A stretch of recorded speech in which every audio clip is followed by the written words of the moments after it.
Good evening, everybody. With the time being 7:43, I would like to call the Government Operations Committee to order on this wonderful Monday, May 19th. Can I please have roll call? Spellman. Here. Petrilla. Here. Wirball. Here. Bessner. Here. Weber. Here. Sokaitis. Here. Folks. Bungard. Here. Munns. Here. Gem. Here. All right, to start us off, I'm looking for a motion and second to approve the items that are on the omnibus. Munns moves. Moved by Munns, seconded by Gem. All those in favor say aye. Aye. Those opposed say nay. Okay, those items. Okay. Next up, we have Chief Majewski for the next 7 items, so get comfortable. Thank you, Alderman Weber. The first item is a recommendation to approve a C1 license, and I just want to mention that the Three Gingers LLC with the DBA of Fox Social Bar and Grill at 106, Three Gingers LLC bought the building at 106 and a half.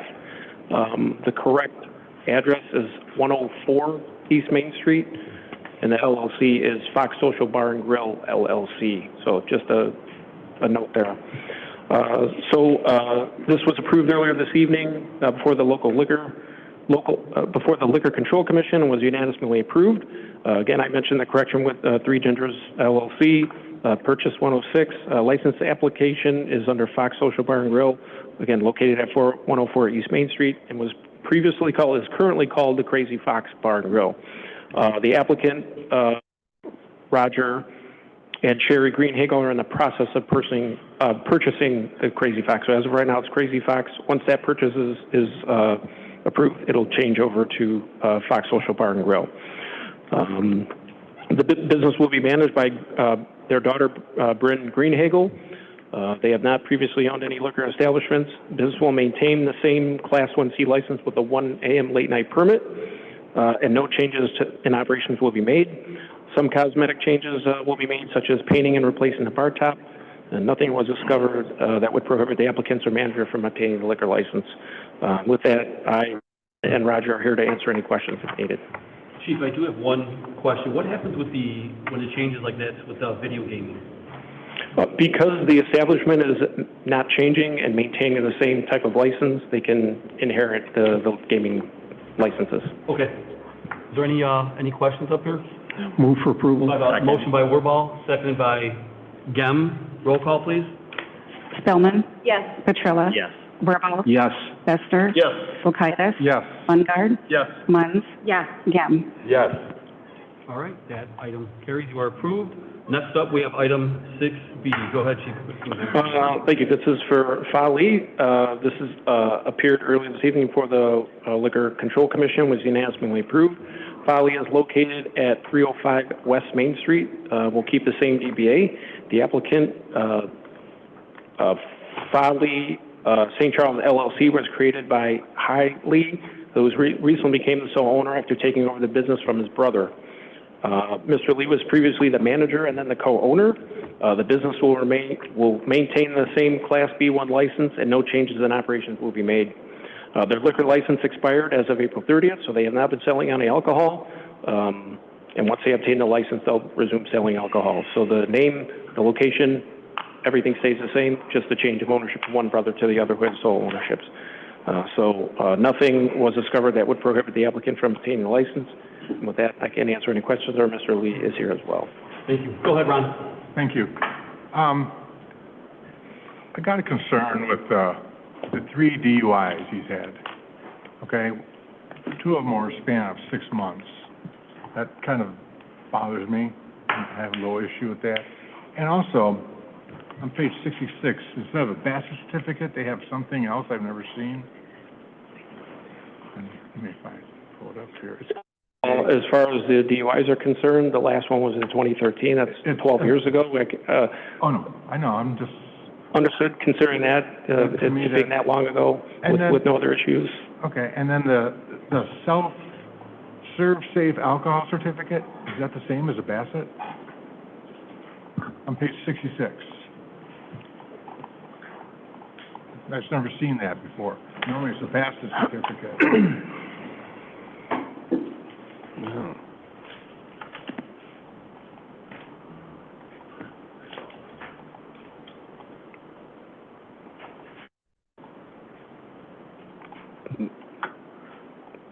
Surf Safe, it's just wherever they got their Bassett from. I'm not sure. I'm saying, all the other ones have always said Bassett on there, that I'm aware of.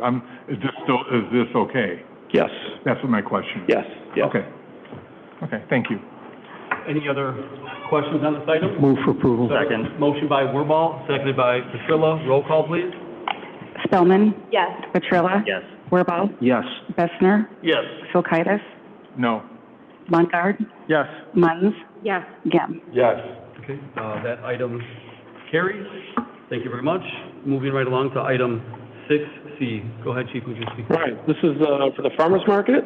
Our organizers at the Baker Memorial Church are requesting a new location, which will be 211 North Riverside Ave. They are specifically requesting the parking lot of the old police department on the east side of the building on Fridays from June until the end of October, from approximately 5 a.m. until 2:30 p.m. Vendors for the event will have tents that will be no bigger than 10 by 10. Food trucks have also been approved to be part of the weekly event, and as they are scheduled.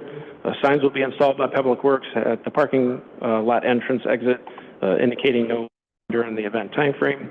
Additional barricades for this request will be stored outside the old police department, and they will be set up and removed by the event volunteers once all the booths are gone.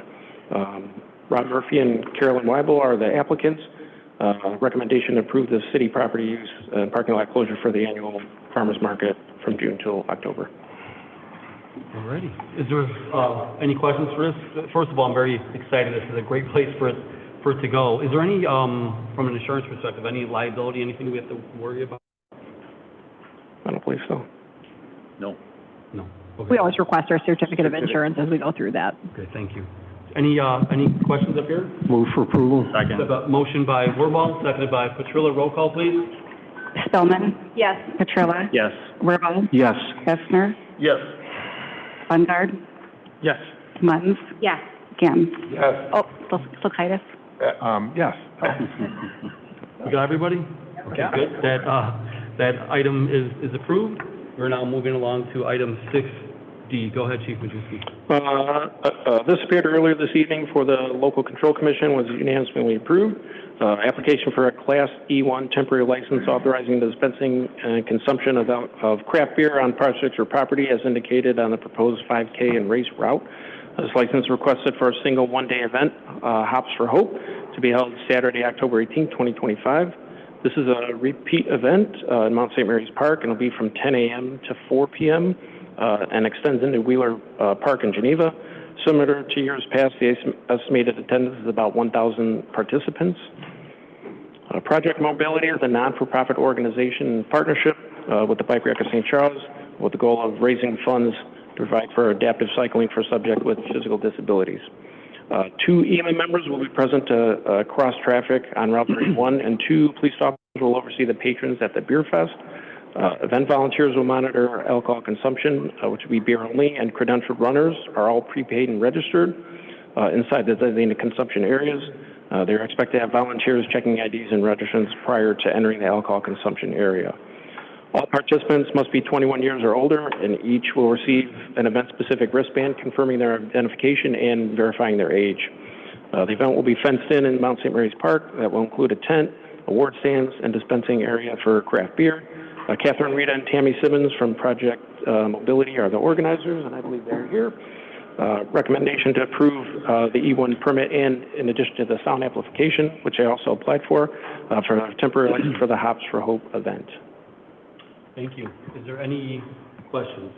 Go ahead, Mr. Wirball. Sounds like a fun event. My only request is just to keep the amplification sound to a reasonable level for the neighbors. I believe at 12:30 is when the amplification will start, not at 10. Okay. Okay, perfect. Thank you. Did you have a question? And just a comment, no, I participated in this event, last year it was fun, and it's during the day, so Okay. I don't think that will be a problem, but I'm glad it's back, and so I support this. Move for approval. Second. Motion by Wirball, seconded by Petrilla. Roll call, please. Spellman, Yes. Petrilla, Yes. Wirball, Yes. Bessner, Yes. Kulkaitis, Yes. Mungard, Yes. Munns, Yes. Gem. Yes. All right, that item is approved. We are now moving along to item 6E. Go ahead, Chief. Okay, this is a 3rd annual Cycle for Life event as proposed for Saturday, September 27, 2025. Bicycle enthusiasts supported by the Cystic Fibrosis Foundation will be hosting a fundraiser at Pollyanna Brewing. Bicycle riders will also take part in a fundraising ride that will depart from and return to City Parking Lot B. The event will kick off at 9 a.m. and is expected to end around 2 p.m. Closure of City Lot B is requested on that day from 6:30 to 3 p.m. 6:30 a.m. to 3 p.m. Participants are invited to stay after they return from the bicycle ride, and the group has partnered with Pollyanna for that portion of the event. No alcohol will be distributed by the organizers, who will make notifications to neighboring business of the event and the lot closure. Naomi Ishara is the organizer. Recommendation to approve the City Lot B lot closure and amplification for CF Cycle for Life bicycle event. Wonderful. Any questions? Looking for a motion and a second. Moved by Gem, seconded by Spellman. Roll call, please. Spellman. Yes. Petrilla. Yes. Wirball. Yes. Essner. Yes. Kulkaitis. Yes. Von Guard. Yes. Munns. Yes. Gem. Yes.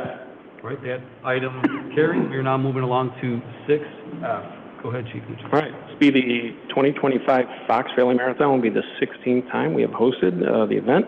It's slated for Sunday, September 21st. The race will again be centralized in Mount St. Mary's Park and will also finish there. The race will begin at 7 a.m. and last until about 2 p.m. Majority of the runners will exit Mount St. Mary's Park and cross Prairie Street Bridge to Riverside Ave, head north to Illinois Street. They will then head west to First Street and then Route 31 and out of town south to Aurora. Runners will return to the Riverwalk at Devereux Way and back to Mount St. Mary's. Several roads will be closed to accommodate the event, and PD and EMA personnel will be utilized to assist with traffic. There's also a request for sound amplification, and the organizers were reminded to be sensitive for the surrounding neighborhoods when utilizing. Last year, the event helped raise over $100,000 for local, regional, and national charities and drew over 2,600 runners. This year, they are estimating 2,800 runners that are expected to participate, and the event coordinators are Craig Bixler and Tom Horvath. Recommendation to approve proposal for street and parking lot closures and the use of amplification equipment for the 2020-25 Fox Valley Marathon. Wonderful. Chief, I do have one question. Is the police department going to be competing against any other police departments for the marathon? No. Not that I know. Not that I know of. Questions? Baseball or basketball? Yeah, I just want to thank them for keeping the sound amplification to a reasonable level. I've had no complaints, so just keep doing what they're doing, so thank you. Okay. All right. With that, I'm looking for a motion. And Move for approval? Second. I have a motion by Wirball, seconded by Munns. Roll call, please. Spellman. Yes. Petrilla. Yes. Wirball. Yes. Essner. Yes. Kulkaitis. Yes. Von Guard. Yes. Munns. Yes. Gem. Yes. All right, that item carries. We're now moving along to item 6G. Go ahead, Chief. All right. St. Charles Business Alliance is requesting partial use of First Street Plaza during Jazz Weekend, which will be taking place September 11th through the 14th, 2025. 2 live music performances are scheduled to take place in the plaza, and various jazz bands are scheduled to play on Saturday and Sunday during daytime hours. Live music in the plaza on Saturday will be from noon to 4, and on Sunday from noon to 2 p.m. Recommendation for approval of the application and use of a portion of the Fox Street Plaza for the 2025 Jazz Weekend. All right. Any questions? I have a motion by Gem and a second by Munns. Roll call, please. Yes. Spellman. Yes. Petrilla. Yes. Wirball. Yes. Essner. Yes. Kulkaitis. Yes. Von Guard. Yes. Munns. Yes. Gem. Yes. All right, great. That item carries. Thank you very much, Chief Majewski. Next up, we have item 7A we're going to have a presentation from Chief Moss. And you just have one item tonight, so you're lucky. Good evening. I'm here tonight to request approval for a budgeted comprehensive staffing and standards of coverage report. The purpose of this report is to provide a detailed analysis of the department's current staffing levels, an evaluation of response times, a review of our coverage standards, and strategic recommendations for resource allocation. This report also is a critical component in supporting our efforts towards maintaining our ISO 1 public protection classification, which directly impacts insurance rates for both businesses and residents. Additionally, it aligns requirements for professional accreditation through the Center for Public Safety Excellence and the Commission on Fire Accreditation International. These frameworks emphasize data-driven decision-making, continuous improvement, and accountability, all of which this report will help us achieve. Ultimately, the decision will serve as a foundational tool in the guiding of future policy decisions, budget planning, and long-term resource management to ensure we continue to meet the needs of the growing community. Thank you. Chief, is this something that is done, when was the last time this was done, actually? To my knowledge, this has never been done. I look back, 2004 is when I have not seen any one done. We're using the Chiefs Fire Association, and they had said that there wasn't one done to their knowledge. Okay. Any questions? Go ahead, Ron. Thank you. I remember years ago, we did do some type of study. We had talked about response times and everything like that. We had that discussion, and our rating is, what, second from the top or something, if I remember? So there was one done through St. Charles and Countryside Fire Protection District, which was the paper district that contracted with us for a number of decades. Okay, so they had done one, which is probably the one that you're talking about. Right, what I'm talking about. We discussed it a long time ago, and we were looking at the response times. Our response times are pretty good, but if I remember correctly, to move to the next level, it's a lot more intensive staffing, if I remember correctly. Since we severed ties with them, our response area shrunk from 50 square miles to the city limits, Right, which made it a lot easier for us to be able to achieve the ISO 1 rating, which it's still top 1% of the nation to be able to do, but we've since met the ISO 1 rating. Okay. I remember having the discussion a while ago about that. We were in pretty good shape, but okay, thank you. Is there any other questions? Go ahead, David. Chief, how long, when this is completed, how long, do we anticipate doing this every year or every other year? Or? No. So a lot of the information in there data-wise, especially with regard to, there's a portion that takes a look at your current fire stations, and it looks at the data for where calls are. It also gives you a plotting of ideally where you'd have stations, and then in the future, if you were to do any sort of major build-outs, where the next one should be. That data, they say, is typically good for about 5 years, depending on how quick the population growth is. So the staffing study will give us at least a good 5-year estimate where we can literally plug data in for a new subdivision here or a development there that will give us some idea of how that's going to affect our current staffing needs. And then additionally, just the resource allocation portion of it, that can be implemented early, mid, or 10-year plan. It just takes a comprehensive look at how we staff our vehicles versus the call volume we have, and gives us a number of recommendations for, are you doing here, but here's some additional recommendations. So that could meet some medium to long-term needs that we would have. I'm sorry, one more. So we made this with Geneva, Batavia, and is that correct? I mean, we support them if necessary. Does that take, and then the other district out in the township, do they take that into consideration? Because does that affect our numbers negatively when we're backing up other departments? So if we respond to other cities for, say, for instance, Elburn has a fire, so obviously that pulls some of our resources away, so that does affect our ability to meet current staffing needs in that 2 to 3 hour time frame. Conversely, though, they do the same thing for us. So all of our departments are fairly small enough to where, in order to get an effective response force on scene for a fire, we all need each other. So there are going to be times where there's small gaps in coverage, but even with that, if there are additional needs, they just pull further from mutual aid agreements that they have. So we've got a fantastic working relationship with all the area departments. This will focus, though, on the city limits? Yes, okay. Exclusively for us.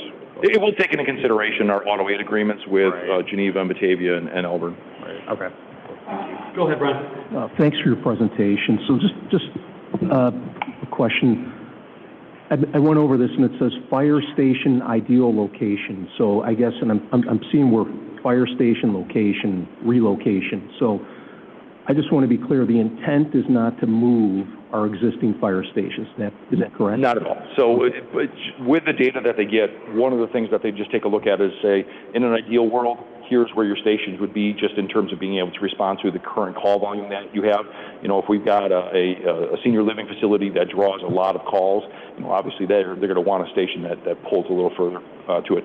So, but absolutely no desire to move any of the fire stations. I know we've invested heavily in them as of recent. If there is for instance, the Charles Farm development that was proposed those. If there's a large-scale development in the future, what that will do is allow us to take a look and drop in and say, all right, we've got, another 7,000 residents coming in here eventually. Where would the next fire station be best allocated? So it gives us a little bit of an opportunity to say, all right, we've got, a plot of 30 acres to choose from. This would be the best spot to be able to put a future fire station, but no desire to move any of the current stations. Okay, great, thank you. Jamie, go ahead. I was just curious if you're benchmarking against similar sized communities, similar population, or I don't know how you are comparing what we have and what we should have against other similar types of... So we benchmark against national standards, especially with accreditation.